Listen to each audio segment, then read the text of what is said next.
26ರಷ್ಟು ರಾಷ್ಟ್ರಗಳು ಈ ಭಾರತದ ಸೌಂದರ್ಯತೆಯನ್ನ ಕಂಡು ಇಲ್ಲಿ ಅಧಿಕಾರವನ್ನ ಸ್ಥಾಪನೆ ಮಾಡಲು ಈ ಭಾರತ ದೇಶದ ಮೇಲೆ ದಂಡೆತ್ತಿ ಬಂದಿರುವುದಾದರೆ ಖಂಡಿತವಾಗಿಯೂ ಯಾವುದೇ ಒಂದು ರಾಷ್ಟ್ರದ ಮೇಲೆ ಭಾರತವು ಆಡಳಿತ ಮಾಡಲು ಅಧಿಕಾರವನ್ನ ಸ್ಥಾಪಿಸಲು ಭಾರತವು ಆ ಇತರ ರಾಷ್ಟ್ರಗಳ ಮೇಲೆ ದಾಪುಗಾಲಿಟ್ಟಿಲ್ಲ ಎಂಬುದು ಭಾರತದ ಸೌಂದರ್ಯತೆಯನ್ನ ಎತ್ತಿ ಹೇಳುತ್ತಾ ಇದೆ. ಇದನ್ನೇ ಅಲ್ಲಾಮಾ ಇಕ್ಬಾಲ್ನರು ಹೇಳ್ತಾ ಇದ್ದಾರೆ, ಅಬ್ ತಕ್ ಮಗರ್ ಹೇ ಬಾಕಿ ನಾಮೋ ನಿಶಾನ್ ಹಮಾರ ಹಮಾರ. ಈ ಭಾರತ ದೇಶ ಎಂಬುದು ಅತ್ಯಂತ ಸುಂದರವಾದಂತಹ ರಾಷ್ಟ್ರವಾಗಿದೆ. 26ರಷ್ಟು ರಾಷ್ಟ್ರದ ವ್ಯಕ್ತಿಗಳು ಈ ಭಾರತದ ಮೇಲೆ ದಂಡೆತ್ತಿ ಬಂದಿರುವುದಾದರೆ ಅವರೆಲ್ಲರೂ ಕೂಡ ಆ ಅತಿ ದೊಡ್ಡದಾದಂತಹ ಸ್ನೇಹಯುತವಾದಂತಹ ಬಿರುಗಾಳಿಯಲ್ಲಿ ಅವರೆಲ್ಲರೂ ಕೂಡ ಕೊಚ್ಚಿ ಹೋಗಿದ್ದಾರೆ. ಅವರಿಗೆ ಯಾರಿಗೂ ಕೂಡ ಈ ಭಾರತ ದೇಶದಲ್ಲಿ ನೆಲೆ ನಿಲ್ಲಲು ಸಾಧ್ಯವಾಗಿಲ್ಲ ಎಂದು ಅವರು ಹೇಳಬೇಕಾದರೆ, ನನ್ನ ಆತ್ಮೀಯ ಸಹೋದರರೇ, ಈ ಭಾರತ ದೇಶ ಎಂಬುದು ಅತ್ಯಂತ ಸುಂದರವಾದ ಪ್ರಕೃತಿ ರಮಣೀಯಗಳಿಂದ ವೈವಿಧ್ಯತೆಗಳಿಂದ ಕಂಗೊಳಿಸುವಂತಹ ಒಂದು ರಾಷ್ಟ್ರವಾಗಿದೆ ಎಂಬುದರಲ್ಲಿ ಯಾವುದೇ ಸಂದೇಹವಿಲ್ಲ. ಆದರೆ ನಾವಿಲ್ಲಿ ಅರ್ಥ ಮಾಡಬೇಕಾಗಿರುವುದು, ಈ ಭಾರತ ದೇಶವೆಂದರೆ ಕೇವಲ ಕಾಶ್ಮೀರದಿಂದ ಕನ್ಯಾಕುಮಾರಿವರೆಗಿರುವಂತಹ ಒಂದು ಭೌಗೋಳಿಕ ಪ್ರದೇಶಗಳು ಅಥವಾ ದಟ್ಟಾರಣ್ಯಗಳು ಅಥವಾ ಸರೋವರಗಳನ್ನೊಳಗೊಂಡ ಪ್ರದೇಶ ಮಾತ್ರವಲ್ಲ ಭಾರತ. ಹೊರತು ಭಾರತವೆಂದರೆ ಸಹಸ್ರಮಾನ ವರ್ಷಗಳಿಂದ ಇಲ್ಲಿಯ ಹಿಂದೂಗಳು, ಕ್ರೈಸ್ತರು, ಮುಸಲ್ಮಾನರು, ಜೈನರು, ಪಾರ್ಸಿಗಳು, ಸಿಖ್ಖರು ಎಲ್ಲರೂ ಕೂಡ ಇಲ್ಲಿ ಮಾಡಿಕೊಂಡು ಬಂದಂತಹ ಅತ್ಯಂತ ಸ್ನೇಹ, ಸೌಭಾಗ್ಯ, ಅದೇ ಸೌಮ್ಯತೆಯಿಂದ ಅತ್ಯಂತ ಸುಂದರವಾದಂತಹ ಜೀವನವನ್ನು ಐಕ್ಯತೆಯಿಂದ, ಸೌಹಾರ್ದತೆಯಿಂದ ಮಾಡಿದಂತಹ ಜೀವನದ ಒಂದು ಫಲಶ್ರುತಿಯಾಗಿದೆ ಭಾರತ ಎಂಬುದನ್ನು ನಾವು ಅರ್ಥ ಮಾಡಬೇಕಾಗಿದೆ. ಆದರೆ ನನ್ನ ಆತ್ಮೀಯ ಸಹೋದರರೇ, ನಾವಿಲ್ಲಿ ಮನಚಿಂತಿಸಬೇಕಾದಂತಹ ಒಂದು ವಿಚಾರವಾಗಿದೆ. ಈ ಭಾರತ ದೇಶವೆಂಬುದು ವಿವಿಧ ರಾಷ್ಟ್ರಗಳಲ್ಲಿ, ವಿವಿಧ ಪ್ರದೇಶದಲ್ಲಿ ಭಾರತಕ್ಕೆ ಅತ್ಯಂತ ಸುಂದರವಾದಂತಹ ಸ್ಥಾನಮಾನವಿದೆ. ಅದನ್ನೇ ಹೇಳುತ್ತಾ ಇದೆ, ಸಾರೇ ಜಹಾನ್ ಸೆ ಅಚ್ಚಾ, ಸಾರೇ ಜಹಾನ್ ಸೆ ಅಚ್ಚಾ ಹಿಂದೂ ಸಿತಾನ್ ಹಮಾರ ಹಮಾರ.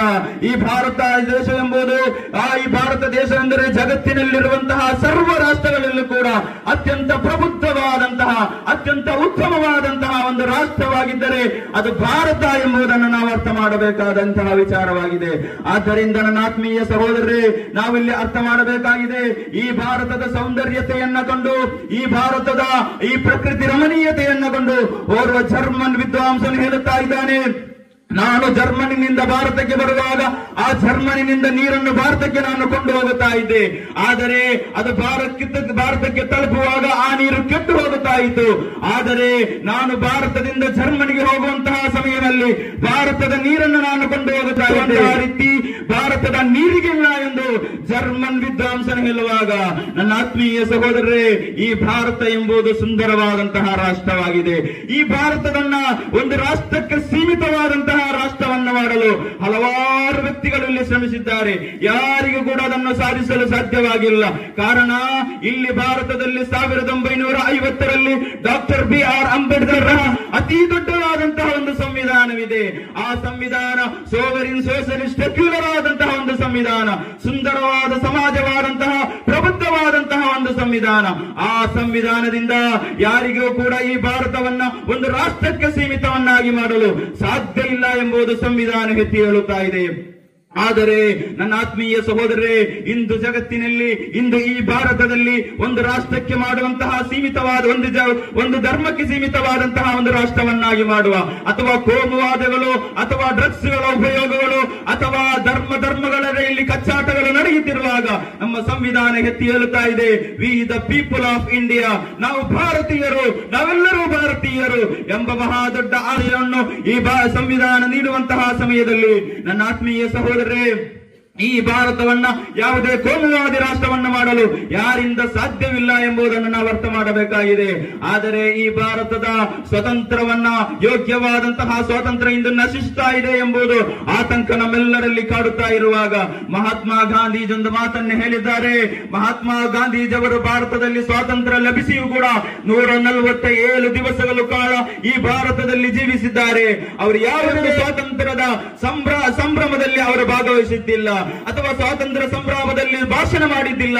ಕೇಳಲಾಯಿತು, ಈ ಭಾರತಕ್ಕೆ ಬೇಕಾಗಿ ಅತಿ ಅತಿ ದೊಡ್ಡದಾದಂತಹ ಕೊಡುಗೆಯನ್ನು ನೀಡಿದಂತಹ ಗಾಂಧೀಜಿಯವರೇ, ಯಾತಕ್ಕಾಗಿ ಸ್ವಾತಂತ್ರ್ಯ ಸಂತೋಷದಲ್ಲಿ ನೀವು ಭಾಗವಹಿಸುತ್ತಿಲ್ಲ ಎಂದು ಕೇಳಿದಾಗ ಮಹಾತ್ಮ ಗಾಂಧೀಜಿ ಹೇಳಿದಂತಹ ಉತ್ತರ, ನನ್ನ ಅಂತರಾಳ ಬತ್ತಿ ಹೋಗಿದೆ, ನನ್ನ ಅಂತರಾಳ ಬತ್ತಿ ಹೋಗಿದೆ. ಕಾರಣ, ನಾನು ಬಯಸಿದಂತಹ ಸ್ವಾತಂತ್ರ್ಯವನ್ನು ಇಲ್ಲಿ ಪಡೆಯಲು ನಮಗೆ ಸಾಧ್ಯವಾಗಿಲ್ಲ. ನಾನು ಬಯಸಿದಂತಹ ಸ್ವಾತಂತ್ರ್ಯ ಅದು ಯಾವ ಸ್ವಾತಂತ್ರ್ಯ ಎಂದರೆ, ಇಲ್ಲಿ ಪಾರ್ಸಿಯು, ಜೈನರು, ಸಿಖ್ಖರು, ಹಿಂದೂಗಳು, ಮುಸಲ್ಮಾನರು ಎಲ್ಲರೂ ಐಕ್ಯದಿಂದ ಸುಂದರವಾದಂತಹ ರೀತಿಯಲ್ಲಿ ಬಾಳುವಂತಹ ಒಂದು ಸ್ವಾತಂತ್ರ್ಯವನ್ನು ನಾನು ಮನಗಂಡಿದ್ದೇನೆ.